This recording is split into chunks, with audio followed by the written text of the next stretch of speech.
नमस्कार नीमच, आप देख रहे हैं कुबेर संदेश और मैं आपके साथ तरलीन सलूजा। आइए आज हम बात करते हैं नीमच की। नीमच की कृषि उपज मंडी देश भर की मानी मंडियों में से मानी जाती है। तो वहीं आपको बता दें कि पिछले 2 दिनों से नीमच की कृषि उपज मंडी बंद पड़ी है। व्यापारियों की मांग है कि जो मंडी शुल्क है वो कम करा जाए। इस बात को लेकर व्यापारी अड़े हुए हैं और अपनी इस मांग को लेकर मंडी बंद है। वहीं बता दें कि यह मंडी ऐसी जिसके अंदर किसान, हम्माल, व्यापारी सब जुड़े हुए हैं। रोजाना का इससे व्यापारियों को सबको सहाय होती है। आप देख सकते हैं किस प्रकार से आज मंडी पूरी सुनसान पड़ी हुई है। नहीं तो दूर दूर तक जहाँ तक देखो यहाँ पर उपज बिखरा हुआ दिखता है। अलग अलग प्रकार का उपज नीमच की कृषि उपज मंडी में आता है, परंतु अब देखना है कि सरकार कब तक इस मांग को लेकर अड़ी रहेगी और कब तक व्यापारियों की इस मांग को पूरी करेगी। तो वही हमारे साथ में मंडी व्यापारी नवल जी मित्तल मौजूद है। नवल जी, भाई साहब, देखा जा रहा है कि पिछले 2 दिनों से नीमच की कृषि उपज मंडी बंद पड़ी है। क्या कुछ मांग और किस कारणों के चलते आज ये मंडी बंद है? भाई, नीमच मंडी बंद क्या है? मध्य प्रदेश की 330 मंडियों में से कम 80% मंडियां आज की तारीख में बंद है और ये हड़ताल हमने सोमवार से करी है। पहले ज्ञापन दिया है, हमारे महासंघ के अंडरटेकिंग हम चलते हैं सब लोग। रहा सवाल व्यापारी वर्ग की मांग का, तो ये तो सदियों से चली आती है। कोई सुनने वाला अभी बढ़िया महाजनों की कहीं नहीं है पूरे देश में। उमा भारती चुनाव जीती थी मध्य प्रदेश में, तब भी उसने घुस के घोषणा पत्र में लिखा था कि हम जैसे ही भाजपा का राज आएगा तो हम 8 आने मंडी शुल्क करेंगे। उसके बाद वो उमा भारती खुद ही नहीं रही। इसके बाद चला आ रहा है, हर आदमी आश्वासन देता है। जब भी एमडी आते हैं या नीमच में भी, जैसे पिछले अभी 1.5 साल पहले अभी जीवी रश्मि आई थी मैडम, उनको भी हमने हमारे ज्ञापन दिए थे। मंडी शुल्क का मुद्दा तो हमेशा रहता ही है। उसके अलावा भी ऐसी ऐसी छोटी छोटी चीजें हैं जिसके पीछे व्यापारी बहुत परेशान होता है। बेमतलब की जो कानून के तहत अब आजकल हमारे को अनुज्ञा बनाना है तो हमारा मंडी शुल्क जमा रहता है और हमारे पास स्टॉक होता है तो मंडी हम अनुज्ञा हमारे घर से बना लेते हैं कंप्यूटर पे। ऐसे में उसका फिर पाक्षिक में रिकॉर्ड देना, हर 15 दिन का रिकॉर्ड भेजो मंडी में। ये मतलब दुनिया भर की ऐसी अनौपचारिकता है जिसका कोई लेना देना नहीं है। कंप्यूटराइज प्रणाली हो चुकी है। उन चीजों को खत्म करने के लिए भी हमने जीवी रश्मि से कहा था, अभी मैडम आई थी जब। हमेशा समय समय पर हमारे महासंघ भी ज्ञापन देता है, समस्त मंडियों से ज्ञापन भी दिए जाते हैं। अभी नया मुद्दा एक और आया है कि मंडी बोर्ड ने ये जो है, इन लोगों ने हमारे को जो लीज पे जो पट्टे दिए हुए हैं 30 साल के, उसमें शर्तों के तहत मंडी के द्वारा जो संपत्तियां हैं इसके ऊपर लीज संपत्ति कर नहीं लगता है नगर पालिका का, क्योंकि ये कलेक्टर गाइडलाइन में नहीं आती है। मंडी की निजी संपत्तियां हैं, उसके ऊपर 1% उनसे ये लोग सालाना लीज रहते हैं। उसको अभी ये लोग चाह रहे हैं कि जो भी रेट है उसके आज की गाइडलाइन के हिसाब से, कलेक्टर गाइडलाइन के हिसाब से उसके ऊपर 10% शुल्क वसूलना चाहते हैं, जो बिल्कुल न्याय संगत नहीं है।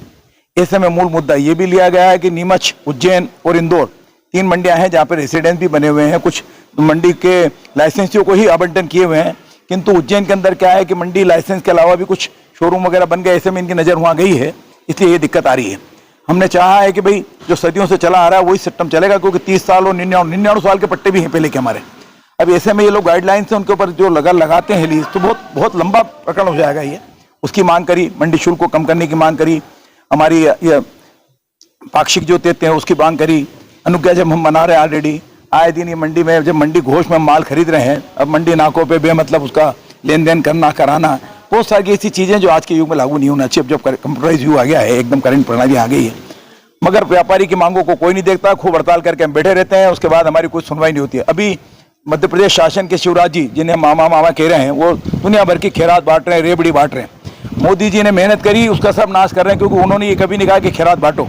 ये खैरात बांट के वोट मांगना चाह रहे हैं सब लोग, सब लगे हैं, चाहे हमारे राजस्थान के अंदर गहलोत जी हो चाहे ये हो। गहलोत जी ने पहले बांटी, अभी ये बाद में बांट रहे हैं, मगर व्यापारी को कोई कुछ नहीं दे रहा। लाडली बहन, कभी थोड़े दिन बाद लाडली पड़ोसन निकाल देंगे लोग, मगर बढ़िया महाजन के लिए जो जेन्युइन मांग है उसको कोई सुनने वाला नहीं है। हमारी सब जने वोट मांगने आएंगे, व्यापारी वर्ग को 24 घंटे हाथ रखना, क्योंकि हमारे घर में छाछ बनती है तो हमको तो घालनी पड़ती है। इसका कोई इलाज नहीं, मगर हमारी कुछ सुनने वाला नहीं है। हमारे महासंघ ने हड़ताल कर रखी है, सोमवार से भी हम हड़ताल है पे हैं। 80% मंडियां बंद है आज की तारीख में, और हो सकता है कि लंबी भी खिंच जाए, क्योंकि अगर हमारी कोई सुनवाई नहीं करेगा तो अब तो हम बंद करेंगे, क्योंकि अब चुनावी साल है। अगर हमको अभी भी नहीं पूछेंगे कोई, तो फिर बाद में कौन पूछता है? कोई नहीं पूछता है, इसलिए मंडियां बंद रहेगी। अभी तक महासंघ का जब आगामी नया आदेश आएगा उसके तहत हमारा प्रेसिडेंट, हमारे सेक्रेटरी जो भी निर्णय लेंगे उसके तहत हम काम करेंगे। नवल जी, माना जाए तो नीमच की जो कृषि उपज मंडी है पूरे देश के अंदर जानी मानी मंडियों में से एक मानी जाती है। अलग अलग प्रकार के उपज नीमच की मंडी में आते हैं। ऐसे में कभी देखा जाता है मंडी के अंदर कभी कार्रवाइयों को लेकर बंद हो जाती है, कभी किन कानूनों के चलते बंद हो जाती है। ऐसे में कई दूसरी आसपास मंडियां चमन हो रही है और नीमच की मंडी कहीं ना कहीं कम होती देखी जा रही है। इसके अंदर व्यापारी, किसान, माल सबका कहीं ना कहीं नुकसान भी होता है। तो इसको लेकर आप क्या कुछ कहना चाहेंगे? निश्चित निश्चित आपकी बात में दम है। इस मामले में हम लोग सभी गुनाहगार हैं, व्यापारी हो, हम्माल हो, मंडी कर्मचारी हो। हम लोग क्या करते हैं, जो हमारी व्यवस्थाएं चल रही थी पहले की, उसके तहत हम लोगों ने पालन करना बंद कर दिया। हम सब जने अपने अपने स्वार्थ में लग गए। ऐसे में क्या होता है, लाल गुलाब पैदा हो गया, हर आदमी अपने अपने काम में लगा है। किसान आदमी निश्चित रूप से अगर जब जिस मंडी में दुखी होता है, उसका खर्चा लग जाए, उसकी फिक्र नहीं करता था। आड़त चलती थी, जब उसको संभालने वाला था, उसकी फसल को भी संभाल लेता था, उसके माल की चोरी नहीं होती थी। अब ये स्थिति है कि वो आता है, उसके बाद मंडी कर्मचारी अपने कर्तव्यों का निर्वाह नहीं करते हैं। हम लोग अपने अपने काम में लगे रहते हैं, सिक्योरिटी वाले काम नहीं करते हैं। जो भी है, मतलब सारी व्यवस्था ऐसी बिगड़ गई है कि नीमच मंडी में निश्चित रूप से जो आपका कहना आवके कम होती जा रही है, क्योंकि हम माल भी आए दिन कुछ हड़ताल कर देते हैं, कभी कहते हैं हमारे रेट बढ़ाओ, ये करो वो करो। हर आदमी अपने अपने मतलब में लगा, इस चक्कर में मंडी बिगड़ी और मंदसौर की मंडी चमन होती गई, क्योंकि वहाँ पे आज भी बंसीलाल जी गुर्जर का पूरा बना रखा उन्होंने अपना, और पूरी व्यवस्था को मेंटेन करते हैं। हमारे यहाँ पे तो क्या है, जो प्रजातंत्र के जो आए थे जनप्रतिनिधि वो भी चले गए, अब शासन के हाथ में है। और जो एडीएम मालकिन रहती हैं, जो इसकी भाषाध्यक्ष हैं, उनके पास सरकारी काम ही इतने रहते हैं कि वो 24 घंटे ध्यान लगाए, इतना संभव नहीं है। सचिव महोदय रहते हैं, प्रयास पूरा करते हैं, मगर अब इतनी बड़ी मंडी है जहाँ पे 1500 किसान, 1000 हम व्यापारी, मुनीम गुमाता सब रहते हैं, 2500 आदमी, इसलिए कुछ व्यवस्था बिगड़ भी जाती है और चलता है, मगर मंडी सुचारू चलती है और यहाँ पेमेंट मिलता है बढ़िया और कीमत अच्छी आती है, इसलिए नीमच मंडी को फर्क नहीं पड़ता। मगर निश्चित हम लोग कम हुए हैं, रुपया जो माल आता था उसकी जगह हमारे पास 12 माल रह गया है। इसमें हम सबको चाहिए कि हम सब मिलके जो भी कमी है उसको दूर करना चाहिए हमको, और हम इसको करने के प्रयास में हैं। नवल जी, आज 2 दिन मंडी को बंद हो चुके हैं, आगे और कितने दिन मंडी अनिश्चितकालीन बंद रहेगी और क्या कुछ आगे आप लोगों का रहेगा, कब तक मंडी चालू रहेगी और क्या कुछ आप लोग प्रयास कर रहे हैं इसको लेकर? हम तो प्रयास पूरा कर रहे हैं, क्योंकि हमारे साथ साथ किसान परेशान होता है, राजस्व को नुकसान होता है, सब होता है, मगर हमारी मंशा ये नहीं है कि हमारे से किसान परेशान हो, मंडी के राजस्व को नुकसान। मगर बोर्ड को या बैठे प्रशासनिक अधिकारियों को, ऊपर बैठे नेताओं को, सीएम को, सबको चाहिए कि भाई कम से कम हमारी छोटी मोटी मांगे, जिसका कोई वो है ही नहीं, वो बहुत बड़ा मुद्दे ही नहीं है, उनको तुरंत उनको एक्शन में लेना चाहिए और तुरंत हमको आश्वासन देना चाहिए, हमारे काम को आदेश दे देना चाहिए। आश्वासन भी कह देना, आदेश दे देना चाहिए कि भाई तुरंत आपके सब मांगे जिनाई ने इसको मंजूर की जाती है। तो मंडी बंद करने का कोई उचित ही नहीं है ना। अब मंडी तो इसलिए बंद करना पड़ती है जब कोई नहीं सुनता है। माँ भी अगर बच्चा नहीं रोए तो दूध नहीं पिलाती, तो हम भी रोना चालू कर देते हैं। करें क्या, रोना तो पड़ेगा, रो रहे हैं। अभी हमारे धंधे बंद हो जाते हैं, हमारे कारखाने बंद हो जाते हैं, खर्चे हमारे पूरे फिक्स हैं, लेबर भी देनी है, तनख्वाह भी देनी है मुनीमों को, और प्रोडक्शन बंद है। हमारा व्यापारी बहुत परेशान होता है। हमारी कोई मंशा नहीं है, मगर शासन को चाहिए कि शीघ्र निर्णय लेके हमारी जो भी हमारी जिनाई समस्या है उसका तुरंत हल कर दे। मंडी हम कल ही चालू कर देंगे। वैसे अब देखा जाता है ऐसे में जो मंडी अध्यक्ष है वो भी कहीं ना कहीं भाजपा के दिग्गज नेता में माने जाते हैं, मंडी के व्यापारी भी भाजपा से जुड़े हुए हैं, सरकार भाजपा की है। तो आपने इसको लेकर विधायक से या अपने मंत्री जी से किससे चर्चा करी कि इसको लेकर क्या कुछ वो लोग करना चाहेंगे? नहीं, हमारे व्यापारी भाजपा के या इसका कोई लेने देना, हमारे यहाँ तो सब कांग्रेस भी है, आधे आधे भाजपा भी है, सबकी विचारधारा से स्वतंत्र है।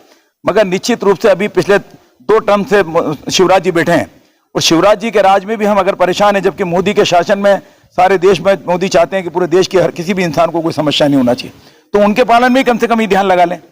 कांग्रेस का शासन आएगा, दिग्गी राजा ने भी हमको कई बार हमारे उस टाइम में इंस्पेक्टर आज खत्म किया था, उन्होंने निश्चित किया था, तो आज भी तारीफ काबिल है। इनको चाहिए कि मंडी शुल्क है कि छोटी मोटी समस्याएं हल करे। जब ऐसे टाइम पे भी आज चुनावी साल है, ये सबके लिए सबको कुछ ना कुछ ध्यान लगाया जा रहा है, तो वो बढ़िया महाजन जो राजस्व की वसूली करके गवर्नमेंट को देता है, गवर्नमेंट चलाता है, उस आदमी को सुनवाई नहीं है। इसलिए हमें बड़ा दुख होता है इस बात के लिए। कोई भी राज करे, कल कांग्रेस आए चाहे भाजपा, हमें इनसे कोई लेना नहीं, मगर हमारे व्यापारी वर्ग का जो ध्यान लगाएगा हम तो उसी को राजा मानेंगे, ये तो रहता है। और इनको चाहिए कि हमारी समस्याओं को हल करे। नवल जी, ऐसे में देखा जाता है कि कल यहाँ पर भाजपा के दिग्गज नेताओं का यहाँ पर महाकुंभ आया था, जिसके अंदर शिवराज सिंह चौहान जी थे। उन्होंने किसानों को लेकर एक बड़ी बात की कि जो वर्षा नहीं हो रही है, कहीं ना कहीं किसानों की फसलें खराब हो रही है, उसको लेकर उन्होंने कहा कि किसान भाई परेशान नहीं हो, अगर मुझको मुआवजा भी देना पड़े मैं दूंगा, परंतु व्यापारियों के लिए कौन खड़ा रहेगा? इसको लेकर आप क्या कुछ कहना चाहेंगे? भाई किसान का तो तवा एक ऐसा है, उस पर नेता, अभिनेता, चोर, उचक्के, सेठ, साहूकार सबकी रोटी सीखती है। किसान की तो सब सुनते हैं, किसान के लिए बराबर निश्चित रूप से कल हमने भी सुना है, उन्होंने कहा कि तुम्हारे लिए पानी नहीं गिरेगा, वर्षा नहीं होगी, तो मैं महाकाल पे 3 घंटे मैंने प्रार्थना भी करी है, और उज्जैनिया भी हो रही, गांव वाले भी करते हैं।